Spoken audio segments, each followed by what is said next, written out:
Marty ruins people's lives by making them rich. We all think that if we have money, all of our problems will just go away. Money solves a few obvious problems like debt, bills, and buying things we want. The last couple of months, I have seen Marty ruin so many people's lives by making them rich. He first ruined Miss Rachel Eleanor, who was a middle-aged lady. As soon as she became rich, people started becoming nasty to her. Their jealousy knows no limits, and people kept asking her to borrow them money. Whenever she refused, they became more hostile. She was being sued left and right and center by old friends, by people that she didn't like, and by people who didn't like her. She was constantly being burgled and robbed. Then people started becoming more vicious, and it went to the point where they were actually changing into animals. One day, Miss Rachel Eleanor was found in some kennel, her body torn to pieces. Then there was Mr. Jacob Greenson, and Marty ruined his life by making him rich.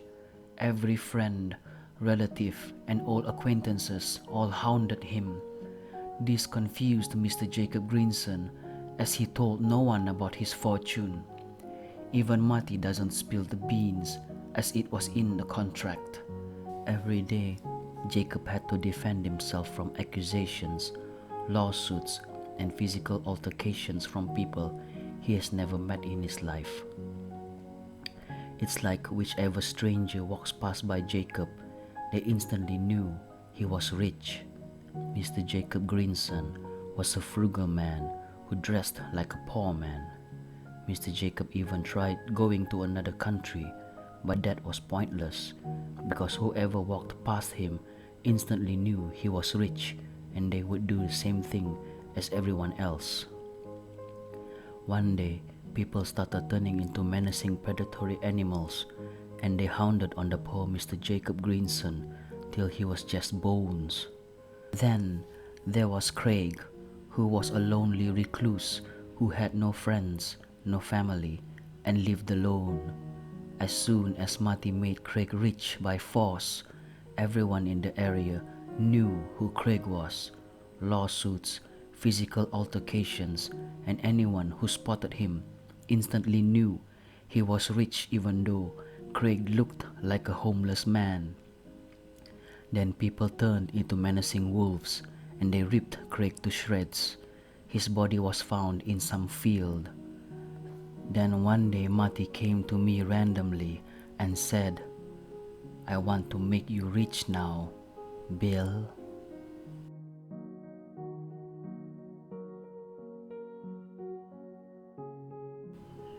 We're all chasing for more freedom, and I mean every living being, big or small, is constantly looking to escape.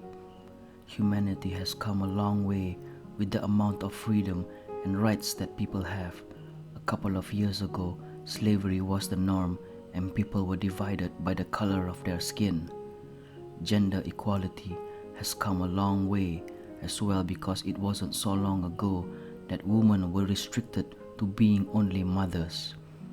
So many famous male and female activists have fought for freedom for all human beings and are now being looked up to as heroes.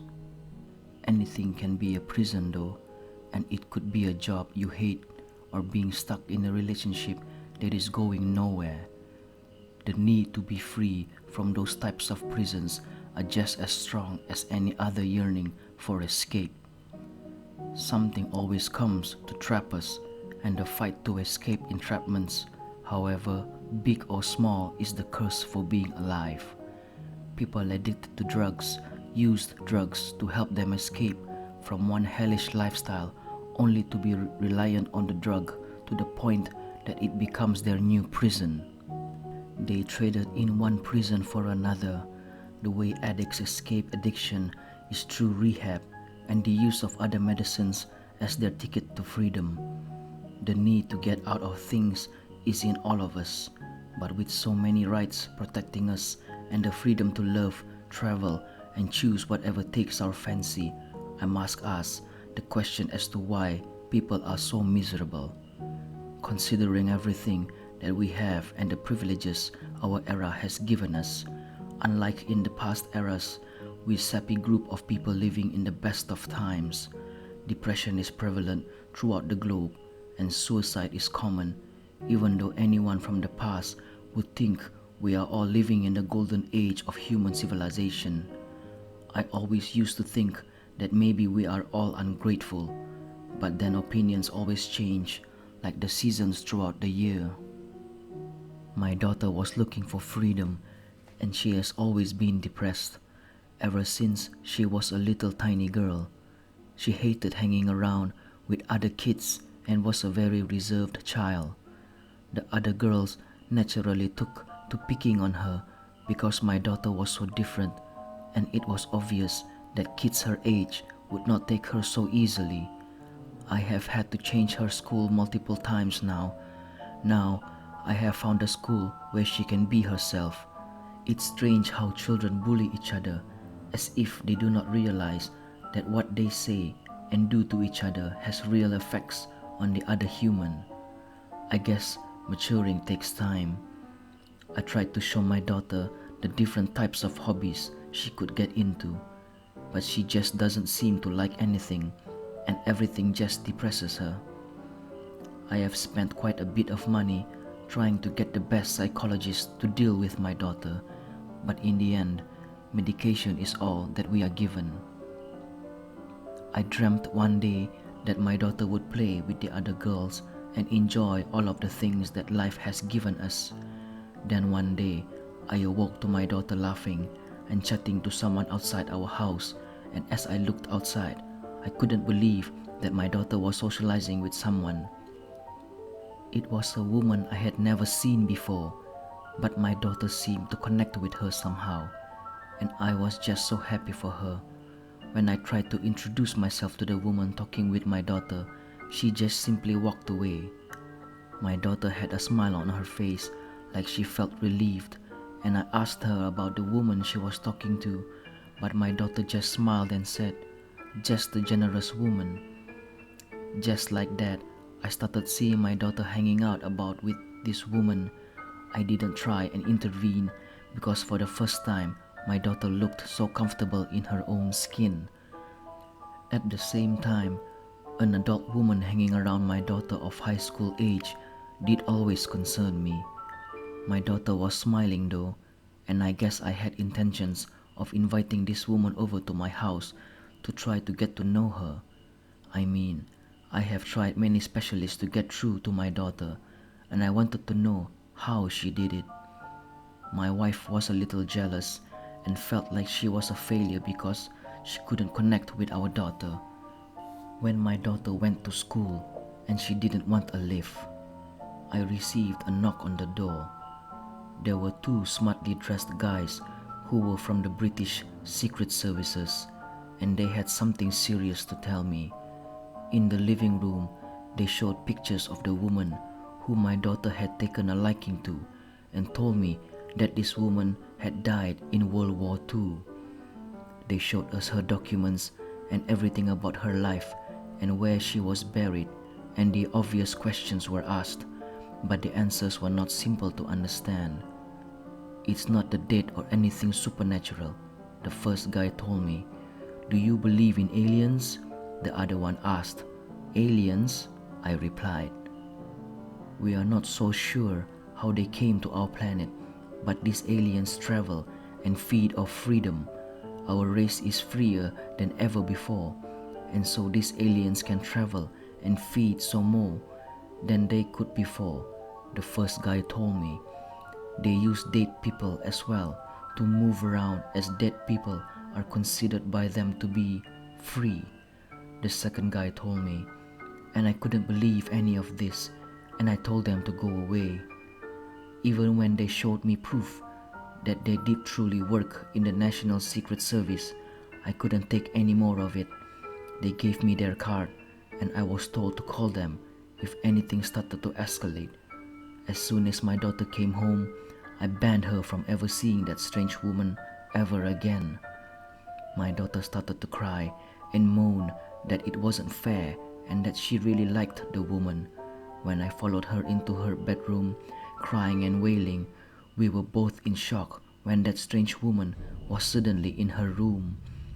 My daughter screamed in terror, and I was just trying to catch my breath out of sheer shock that the woman whom my daughter knew now looked like a hideous creature. The woman held out her arm towards my daughter and even thought she was talking softly. It echoed throughout the house. "Do you want to be free from all of this, Julia? Come with us, and we will give you the ultimate freedom," the woman told my daughter. I then noticed that my daughter seemed to be in some kind of trance. Her smile was weak, and I grabbed hold of her to stop her from moving into the creature's arms. All my daughter could say was, "I want to be free from all of this and everything else." Then by some miracle, the two guys from the secret services had been keeping an eye on our family, and they rushed into my house. As they entered the room, all three of us dragged my daughter from her bedroom. I locked my daughter's bedroom with the thing still trapped inside. As I did this, my daughter was in the living room. She was back to being shocked and scared. I finally believed the two Secret Service guys, and they explained more to me about the odd aliens from outer space. They said to me, these aliens don't just travel and feed off freedom, but they are made of it. This also answered my question as to why depression and suicide is so prevalent in the golden era of having such high levels of freedom and rights. Depression is just one of the effects caused by the aliens who chase after freedom and make us kill ourselves because they cause so much emotional and psychological pain that their victim only wants to be free from it all. I wanted to take my daughter to the hospital, but the two Secret Service guys told me that the hospital wouldn't help. They warned me that there is only one thing that I could do. They told me that because the aliens feed off freedom and can travel through freedom, I had started reducing my daughter's freedoms. They explained that even some of her rights as a human being would have to be limited. That way, it would be hard for the aliens to get to her. The two Secret Service guys spoke to their manager. As they explained this to me, they started to shuffle some paperwork and explained to me that my daughter had to start doing hard labor for no money. She would be prevented from going out or eating something when she felt like it. I went along with it because all I wanted was for my daughter to be safe. My wife was utterly distraught about the whole thing, and she couldn't stop thinking about my daughter's future. She was concerned about what my daughter could do if her rights and freedoms are limited. We were told that some people do survive, but some don't. We were warned that the aliens are always trying to find ways to get to their victim. I had to take my daughter out of school and make her sleep down in the cellar and lock the cellar door. All of this made it look as if our daughter was now a slave. However, it did work as the woman in her bedroom had disappeared. I would sometimes see the woman either in the market or some other place outside the home. Either way, she was far from my family. At a later date, I had to force my daughter to go to work in a meat factory where the owner was working for the Secret Services. The department in charge of the meat factory is a special secret government service department which deals with aliens and other creatures alike. The department have made all sorts of factories as a way of rehabilitation for people like my daughter whose freedom and rights had to be taken away due to the aliens. It was horrible and listening to her cry. It also wasn't nice to smell her after a hard day's work. My daughter begged me to give her life back, but I couldn't as I knew what would happen to her if I did. All of my daughter's basic rights and freedom now taken, but she was safe for a while, which only lasted for a couple of months. One day I heard my daughter screaming down in the cellar. As I rushed down, I saw that my daughter was in front of that woman again, and she was trying to tempt my daughter into taking freedom. I saw my daughter going back into a trance again, and her smile was so weak and feeble. I felt like she was drugged or something. I ran down the stairs and dragged my daughter away from the alien. As I did, it gave out a screech, and a couple of more Secret Service guys came to our rescue. Our house was being watched 24/7 at that point, and I locked the cellar door. After the door was locked, I looked in confusion at the two men who ordered me to take away my daughter's freedom and rights. I was confused because their plan hadn't worked as they'd promised. Then one of them looked at me with a serious, worried look and said, "We have to go deeper and take more rights from your daughter. This time, we will take her ability to choose who she can have sex with." I practically puked when I heard that, and I shouted, "You want to take away the freedom of choice of who my daughter gets to have sex with? She is still at school. We may not have a choice here, and the alien still managed to get to your daughter because she still had some freedom left, which was sexual freedom. I didn't think we would have to go that far, but this creature is determined to get to your daughter." The second Secret Service man told me, although it sounded disgusting, they had a point. However, I wasn't going to let my daughter become some sex slave, and nor was my wife was prepared to see our daughter become a sex slave. Both my wife and I decided to give our daughter away to the creature down in the cellar. As I held my daughter in my arms with my wife behind me crying her eyes out, I looked at the alien, and it looked at my daughter. My daughter smiled again. I loved seeing her smile like that.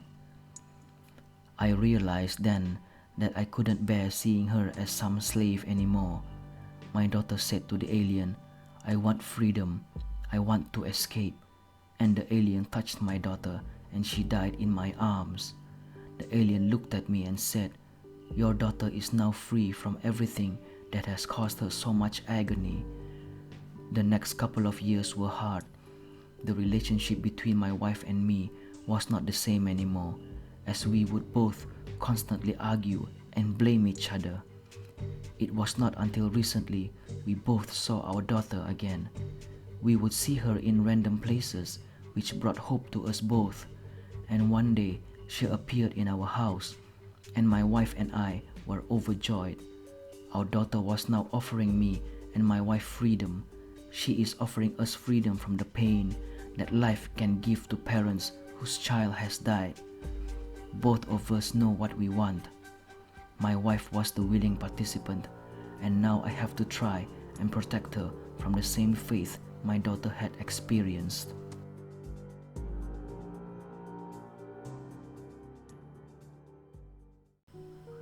Never approach the ice cream van. Those were the first words of advice I received from the boy I took my seat next to him on the first day of school.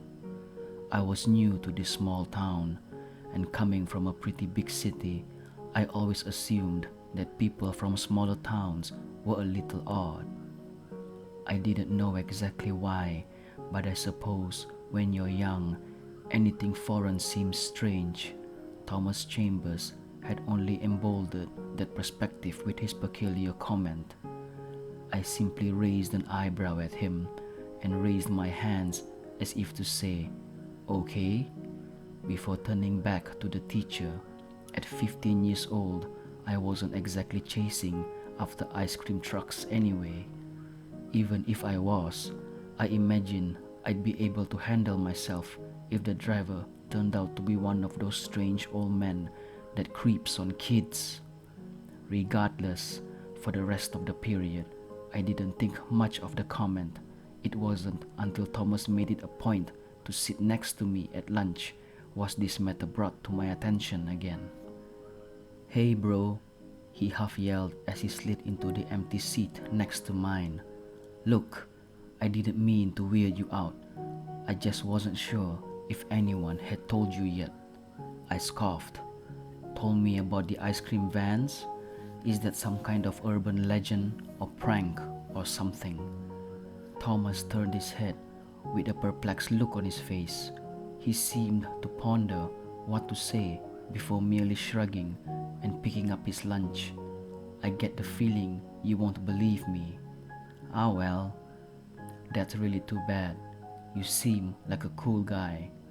I'm not the only one that's going to tell you this, but I guess you can just believe whatever you want to think. If you want my advice, get inside if you hear his bells, but if you don't, there's not much I can do. With that, he simply walked away to join the rest of his friends. When I got home, my parents gave me the usual "How was your day?" and I told them about the strange ice cream van story Thomas had tried to sell on me. My dad raised an eyebrow at this peculiar coincidence. That's funny.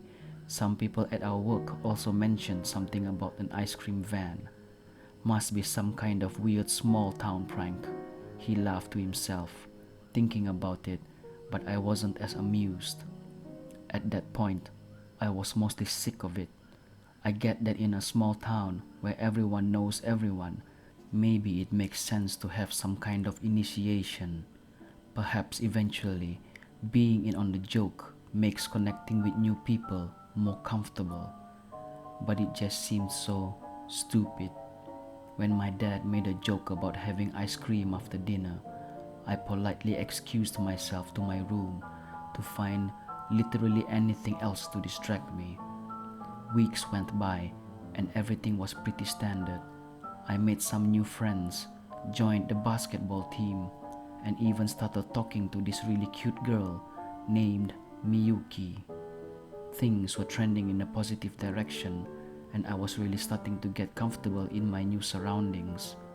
After the first week, the cherry on top was that I hadn't heard a single thing about an ice cream van.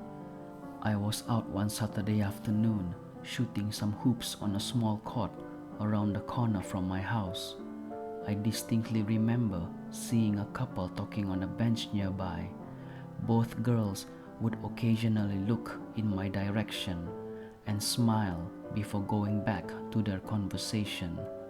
After doing some drills, I planned on asking them if there was a corner store nearby that I could get some water at because I had forgotten to bring some. But before I got the chance, I heard a familiar noise in the distance, slowly coming towards our direction. I stopped to ponder what exactly it was, and it only took me a few moments to recall. Still, by the time I had it figured out, the couple was already being ushered into the houses on the other side of the street from the court. Why on earth would they be frightened by the sound of ice cream bells? I thought to myself. My mind instantly flashed back to what Thomas had said to me on the first day, but it still seemed like a ridiculous concept. I don't know if it was because I wanted proof that this ice cream van thing was bullshit or morbidly curious about what would happen, but I was resolved to sit and wait for the van to come by. I walked to the sidewalk and stared on the object mithering towards me in the distance. Without warning, I found myself being lifted off my feet and swiftly carried into one of the neighboring houses. The large man that had carried me threw me into his home and swiftly locked the 3 or 4 latches he had on the inside of his door. "The hell are you doing out there, kid?" he screamed, throwing his hands up. "Didn't you hear the damn bells?" My heart was pounding from excitement. At that point, I didn't know if I was being kidnapped or if maybe the townsfolk indeed were afraid of the ice cream van. I looked to the corner of the living room and saw what I assumed to be his wife and kids huddled together. All had looks of abject terror. When I turned back to the man, he was standing with his hands on his hips, looking down at me like I had flunked all my classes. "The bells?" I motioned towards the window. "You mean from the ice cream truck? I don't know if this is some prank you all play on the newbies, but I don't understand. Those things are everywhere." The man took a step forward and his eyes seemed to soften. He looked toward his wife and motioned for her to take the kids upstairs. Then he placed a giant paw on my shoulder and walked me to the window and its slightly drawn curtains and simply said, "Look."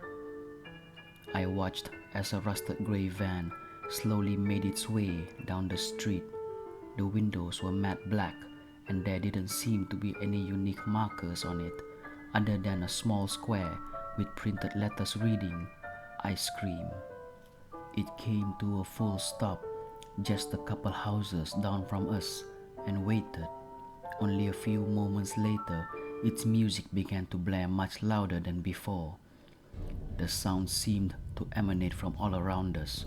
It was so loud I could see the windows start to rattle, and for a few moments I was almost sure it sounded a bit like the sound was coming from the inside of this stranger's home. The man told me to keep watching. After only seconds of these now headache-inducing bells being blared, surely for the entire neighborhood to hear, a small boy walked out of his home. I could see his mother's arms reaching for him from their door, but she didn't dare step outside. The boy casually walked up to the van's window, and with every step he took towards it, the music got quieter. When he had finally arrived at his destination, eager perhaps for a sweet treat that all kids crave, I saw the window roll down, and inside was pure darkness. The kid looked to be conversing with someone inside, but now I suppose it doesn't matter. An inhumanly large arm, like the length of my whole body, shot out the window. It was smooth and gray, with what looked like multiple smaller arms growing from the forearm. They were snapping at the air like they were desperate to feel anything other than the abomination they were connected to. In one lightning quick motion, it grabbed the boy by his neck and pulled him in through the window. The van then sat in its spot for a few minutes before merrily driving away, playing its now demonic sounding music as if nothing had happened. Once it was out of sight and we could no longer hear the bells, the man offered to drive me home. I accepted, and we rode back in silence. I could tell he wanted to say something, but I think we both knew there wasn't much to talk about. We both saw what happened, and I could only assume that it wasn't his first time seeing it. Talking about it would have only served to rehash the obvious and led to questions I'm sure he didn't have answers to. As soon as I got into my house, my parents pulled me into a tight hug. Apparently, they had also witnessed the horrors of the ice cream van. My mom spent all night calling people about what we saw, including the real estate agent that sold us the house. But he swore he didn't know anything about what was going on. The local sheriff claimed that there wasn't anything they could do, and all her co-workers seemed to not know much other than to stay away. For all intents and purposes, the whole town seemed to be in the dark just as much as we were. All they knew was to stay away. The next day at school, I confronted Thomas after the class, cornering him right before lunch, and I was seething. "Thomas, what the hell? The ice cream van fucking steals people?" "So, you saw it," he said, refusing to look me in the eyes. "Glad you took my warning. Some new people don't. They learn the hard way." And I just would have been one of those people to learn the hard way. I began to raise my voice. "You could have told me that there's something stealing kids. Maybe I would have listened to you better." He laughed at this. "Right, because you would have believed me. Fact is, unless most people see it, they think we're joking. Figured I'd try and warn someone properly at least once." I didn't know if the stress I was feeling was coming from the frustrating conversation or fear over the thing that stalks the town I was going to be spending the rest of high school in. I grabbed my hair and took a moment to calm down before returning to the conversation. "So what is it then?" And why can't you guys get rid of it? He shrugged. Don't know. I've heard some rumors it just showed up one day. It rides down the streets pretty infrequently. Sometimes it will be here for a week straight, and sometimes it'll be gone for months. We've tried conventional methods to get rid of it. I heard one kid even managed to set the truck on fire. The thing showed up the next day looking brand new, and the boy that tried was found drowned in the lake. We've learned to just leave it alone. Okay, but I saw a boy run towards it. If everyone knows to stay away, then why would that kid willingly run up to the van? I've had this theory that the younger you are, the more the bells affect you. From what I've heard, it usually takes kids under the age of 12, but it also takes teens. Ultimately, none of it matters though. The only way to stay safe for sure is to just stay inside. He looked down at his phone quickly and told me he had to leave, so I let him go on his way. I was left standing alone with my thoughts.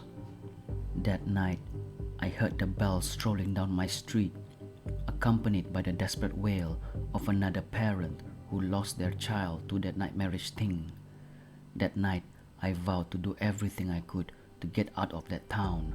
I didn't do much in my high school outside of study and go straight home. I couldn't risk any activities that had me out too far from home or someone else's house. The first opportunity I could take to leave, I did. I tried convincing my parents to come with, but they always insisted on staying, and to this day, I don't understand why. I don't know, I still feel like a coward. So many of my years were spent in fear, and it most certainly carried over to my adult life. Sometimes I still faintly hear the bells as I drift off to sleep. It's only recently that I've realized how I've operated has primarily been from a perspective of self-preservation and not of one of concern for other people, including my own damn family. Maybe I owe it to them to go back. Maybe this cycle of fear and pain can be broken, or maybe I end up chopped into a paste and served on a cone. As I said, I don't know. To anyone that moves into a small town and receives the same warning from the locals, don't take it as a joke. They're dead serious when they say, never approach the ice cream van.